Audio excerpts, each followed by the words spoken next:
আর এই নির্বাচনে আমার প্রধান প্রতিদ্বন্দ্বী মনে হয় এই কালো টাকা। আর আমি খুব সৎভাবে ইনকাম করি, সৎ ইনকাম করি। আমার নির্বাচনী প্রধান প্রতিদ্বন্দ্বী হচ্ছে কালো টাকা। গ্রামের কাগজের নিয়মিত আয়োজনে ভোটারদের নানা প্রশ্নের উত্তর খুঁজতে আজ আমরা মুখোমুখি হয়েছি আরিফুল ইসলাম হীরার। তিনি হেলিকপ্টার মার্কায় প্রতিদ্বন্দ্বিতা করছেন। নির্বাচিত হওয়াটা প্রথম লক্ষ্য। নির্বাচিত হতে পারলে তারপরে নির্ধারণ করা যাবে যে যশোরবাসীর জন্য কি করতে হবে। প্রথমে আমি যেটা বাস্তবায়ন করব সেটা হচ্ছে সরকারি এবং বেসরকারি যারা আমাদের উপজেলা পরিষদের সাথে সম্পৃক্ত আছে তাদের মধ্যে থেকে দুর্নীতি দূর করব।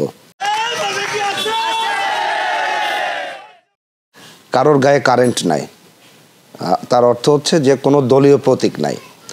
আর দলীয় প্রতীক ছাড়া আমার কাছে মনে হয় মাননীয় প্রধানমন্ত্রী বা আমাদের দলীয় সভানেত্রী জননেত্রী শেখ হাসিনার এটা একটি দূরদর্শী সম্পন্ন সিদ্ধান্ত। তিনি চেয়েছেন যে স্থানীয় সরকার প্রতিনিধি এমন কেউ হয়ে আসুক বা এমন লোকজন হয়ে আসুক যারা সত্যিকার অর্থেই সরকারের যে উন্নয়ন প্রকল্পগুলো আছে, সরকারের যে ভিশন আছে যে 41 সালের মধ্যে আমরা একটা স্মার্ট বাংলাদেশে রূপান্তরিত হব, সেগুলো বাস্তবায়ন করার জন্যে সৎ যোগ্য প্রার্থীরা জনগণের ভোটে নির্বাচিত হয়ে আসুক। আর এই সুযোগটাই আমি কাজে লাগাইতে চাইছি, যার কারণে আমি প্রার্থী হয়েছি। আপনারা ইতিমধ্যে জানেন যে আমি যশোর সদর উপজেলার সর্বপ্রথম ব্যক্তি বা প্রার্থী যে মার্কা বন্টন হওয়ার পরে আমি মার্কা পেয়েছি। সুতরাং বিজয় কিন্তু আমার অলরেডি ঘটে গেছে। কম যুদ্ধ করে আমাকে এই মার্কা আনতে হয়নি। এখনো অনেকে আছেন যারা এই রেসে আছেন, যারা এখনো মার্কা পাননি। এরপরে দেখা যাবে যে বিজয় কাদের হয়। লড়াইটা কিন্তু আমার নিজের। মার্কাটা নিয়ে এসছে, এখন বিজয় ঘটাবে হচ্ছে সাধারণ জনগণ।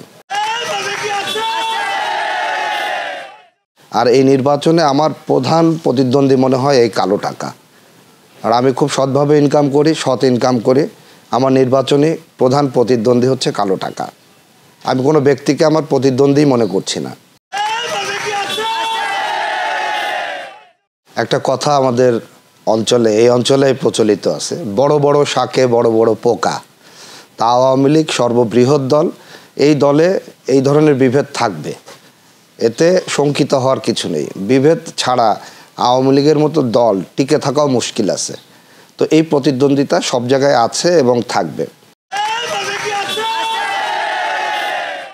আপনি যদি রাজনীতিকে টাকা ইনকামের জায়গা না মনে করেন, অর্থাৎ রাজনীতি করলে যে হিউজ পরিমাণ টাকা ইনকাম করে এই জিনিসটা যদি আপনি বন্ধ করতে পারেন, তাহলে রাজনীতি করতে কেউ আসবে না। আর তখন তো বিভেদের প্রশ্নই আসে না, তাই না? আর আমার করণীয় কি, আমি যত চেষ্টাই করি না কেন ওই একটা জায়গায় যে আটকায় যাবে যে কে কত টাকা ইনকাম করতেছে, কে পারতেছে না। সুতরাং বিভেদটা কিন্তু দলের মধ্যে না, বিভেদটা অন্য জায়গায়। এইটাকে আইডেন্টিফাই করতে হবে এবং সেইটাকে কন্ট্রোল করতে পারলেই অটোমেটিক্যালি বিভেদ চলে যাবে। গণমানুষের নেতা সেই যাকে মৃত্যুর পরও মানুষ স্মরণ করবে। আর আপনি চেয়ারম্যান, কত চেয়ারম্যান আছে দেখেন হারায় গেছে। চেয়ারম্যান হয়েছে না, বাংলাদেশের প্রত্যন্ত যেসব জায়গা আছে বহু চেয়ারম্যান আছে, আপনি সবার নাম জানেন? জানবেন না। কিন্তু গণমানুষের নেতা আপনি কিন্তু নাম জানবেন। আমার বঙ্গবন্ধু, খোকা থেকে বঙ্গবন্ধু হয়ে ওঠা, তাই না? এনারা ছিলেন হচ্ছে গণমানুষের নেতা। আমার 4 নেতা, এরা গণমানুষের নেতা ছিল, যাদের নাম একবারে বলা যায়, এখনও বলা যায়। যশোরেও আছে, রওশন আলী বিশ্বাস আছেন, আমার মা আছেন, আরও অনেকে আছেন যাদের নাম কিন্তু একবারে বলা যায়। তারা হচ্ছে গণমানুষের নেতা। আর চেয়ারম্যান তো খুব সাধারণ একটা পদ। উপজেলাবাসীর জন্য বার্তা একটাই, সেটা হলো আমাদের জননেত্রী শেখ হাসিনা, দলীয় সভাপতি শেখ হাসিনা, তিনি চাচ্ছেন স্থানীয় সরকারকে শক্তিশালী করতে। অর্থাৎ বাংলাদেশের যে সরকার কাঠামো, সেখানে স্থানীয় সরকারের একটা প্রধান ভূমিকা আছে। এই ভূমিকায় সৎ যোগ্য মানুষকে তিনি বসাতে চাচ্ছেন।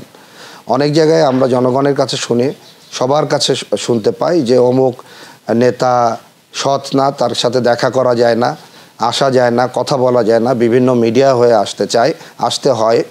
তো এই বিষয়গুলোকে এড়িয়ে যে আজকে যে 7 জন ক্যান্ডিডেট আছে, 7 জনের লিফলেট বা পোস্টার সামনে রেখে সঠিকভাবে মাথা ঠান্ডা করে সিদ্ধান্ত নেবেন যে কার কাছে সহজে পৌঁছাইতে পারেন।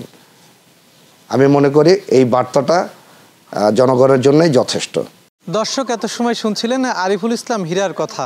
খায়রুজ্জামান আকাশকে সঙ্গে নিয়ে আমি মহিউদ্দিন সানি শোনাবো আরও কোনো প্রার্থীর কথা। ততক্ষণ গ্রামের কাগজের সঙ্গেই থাকুন।